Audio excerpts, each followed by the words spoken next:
بسم الله الرحمن الرحيم نحمده ونصلي على رسوله الكريم.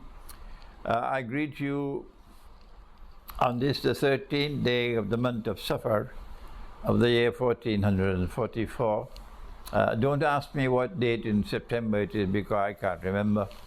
I greet you from my sitting room in my home in my native island, Caribbean island of Trinidad.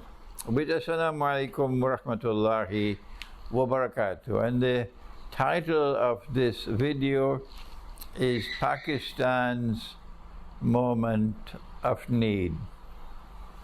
There is a tremendous suffering in Pakistan at this time, and we do not know whether those who are mainly responsible for the suffering, and they know who they are, and they're the richest people in the world, and they live the most comfortable lives, and they're the most miserly of all when it comes to helping us. They much prefer to spread the red carpet for refugees from Ukraine because they are a racist people, and they have a sense of racial superiority and they consider us to be racially inferior. So they don't care for us really. So those who are mainly responsible for all the sufferings in Pakistan today, we don't know whether they would ever help. But it is our responsibility as Muslims, because Pakistan is mostly a Muslim country. The Hindus and the Christians of Pakistan would not contest that view, that this is a Muslim country. The Muslim community around the world has a duty to respond, to help the people of Pakistan at this time, and this is the purpose of this video. And I want to begin with two verses of the Quran which are connected with the events which are recently taking place, even as I speak, in Pakistan. The first verse is in Surah Tur, the verse of the Quran named Mountain. And in that verse, Allah takes an oath. And He says, Wal Bahril Masjur. He takes an oath by the sea when it is masjur. What is tasjir? Tasjir is building a fire in an oven. The way a fire behaves, that's how the sea will behave. Wal Bahril Masjur. This is not an ayah muhkama. The sea is not going to be transformed literally into a fire. This is an ayah mutashabiha, meaning it has to be interpreted. And the interpretation that I would offer, and I believe everybody would accept this interpretation, is that the seas are going to behave in a way that looks like a big fire. And that's what's happening now with global warming. This verse is in Surah Tur, but then there's a second verse in Surah Takwir, when Allah takes another oath, وَإِذَا الْبِحَارُ سُجِّرَتْ. And when the seas become like a fire blazing. This is Surah Takwir. What is causing this reference to a fire and water? The sea is water, and Takwir is the fire. So what is the connection between the fire and water? What is the connection between heat and water? And answer, it is global warming. The global warming which is taking place in consequence of a people who believe they can do a better job than the Lord God Himself. We don't need horses and donkeys anymore. That's for foolish people. We have a better way of transport. We can do a better job than the Lord God who gave us camels and who gave us oxen and who gave us all these modes of transport. And this mode of transport could continue indefinitely and it will never damage the earth. But they came with their mechanized transport and using oil And look at the story now. Look at the story now. It's not just transport, it's industry as well. Factories as well. Everything they're doing now, using oil. And as a consequence of this burning of fossil fuels, there is global warming taking place. You see, they tried to do a better job than the Lord God, and now they're looking so foolish. They're looking so foolish because the rest of the world is suffering, and their suffering is coming soon. And so Pakistan is suffering because modern Western civilization has been so pathetically stupid. That's why we are suffering, because modern Western civilization is attempting to do a better job than the Lord God himself, but they can't see further than their nose is. And so it is a pathetic results of the decision taken by the modern West to modernize transport, to modernize industry, and look at the price. Look at the price. So the glaciers in Pakistan are melting, and this is causing the floods, and the floods are increasing, and people living along the river banks and the agricultural area around the river, that's where people always live.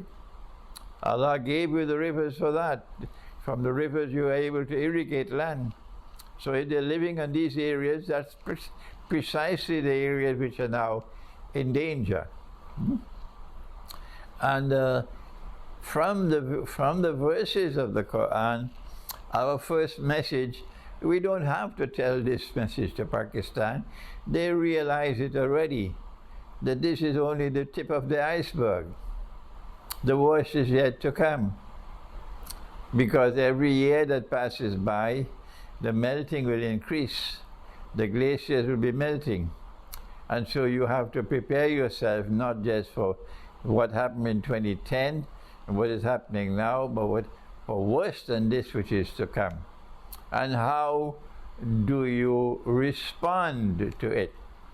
And our first response for the people of Pakistan, immediate response, that's why I'm making this video, recording this video, is that Pakistan is our people. It's not that I am not a Pakistani, so that's not my business. I'm a citizen of Trinidad and Tobago. Sunday Pakistan, so that's not my business. Not at all. My primary loyalty is not to Trinidad and Tobago. My primary loyalty is to the Lord God, to Allah Ta'ala, and to those who belong to the Ummah of Muhammad alayhi salatu wasalam. Modern political science, of course, turned their nose at this, that we are an Ummah. They call that Pan-Islam. We call it the Ummah. And you can do what you want, you cannot break the Ummah. So I have a loyalty to all Muslims around the world. That's right. And so I'm making an appeal here from the Caribbean island of Trinidad and Pakistan. They know it as Brian Lara's country. So I'm making an appeal from Trinidad. If you are Pakistani, the first duty, wherever you are in the world, if you're outside of Pakistan, particularly if you're in the United States, is to help your people in Pakistan.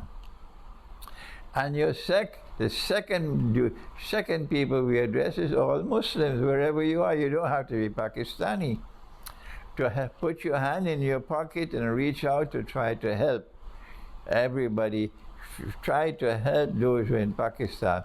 There are those who can send supplies like tents and mattresses and pillows, pillowcases and so on. There are those who can send furniture, they can send building material and so on. But most people can be able to send only money. Send money to Pakistan and hope and pray that the money is not misused, okay, because we have rotten people all over the world. But at a time like this, the Pakistan government must ensure that funds received from outside are spent for the purpose they were sent. And the next appeal is not to people outside of Pakistan, but to the rich people in Pakistan. And I met some of them in Pakistan. They're very wealthy people in Pakistan. So I urge you to use of your wealth today. I'm sure they're already doing that. But this is another appeal from your brother to reach out to those who are in desperate need of help. And it's not over as yet in Pakistan. There can be even worse results coming after this talk is given. So this is our first response. An appeal for every one of us who listen to this video to put your hand in your pocket and give whatever you can to help our suffering brothers and sisters and our children in Pakistan who are refugees from rivers, from floods and so on. But now that we know that what is to come in the future can be worse than what is now happening, how do we respond? The answer is, and my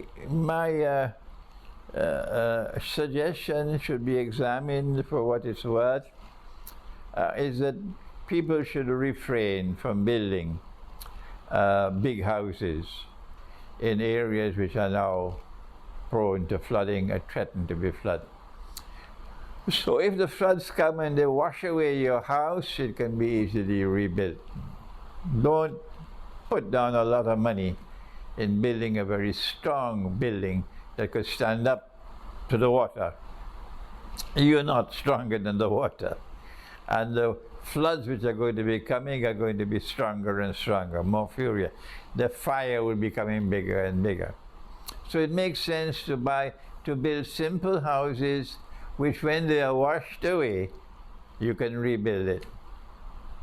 The next thing to do is that there must be a system of warning. The government of Pakistan, every monsoon season, has to institute a system of warning so that people will move out of the areas which are likely to be flooded for a week, 2 weeks, 3 weeks, or whatever it may be. And there will be no loss of life. Take your animals out, no loss of property. You would lose your crops, of course, but that is you can't avoid that. You can't move your crops. And when the floods subside, you can go back and try to rebuild a simple house and take your animals with you. That's the second advice I'd like to give.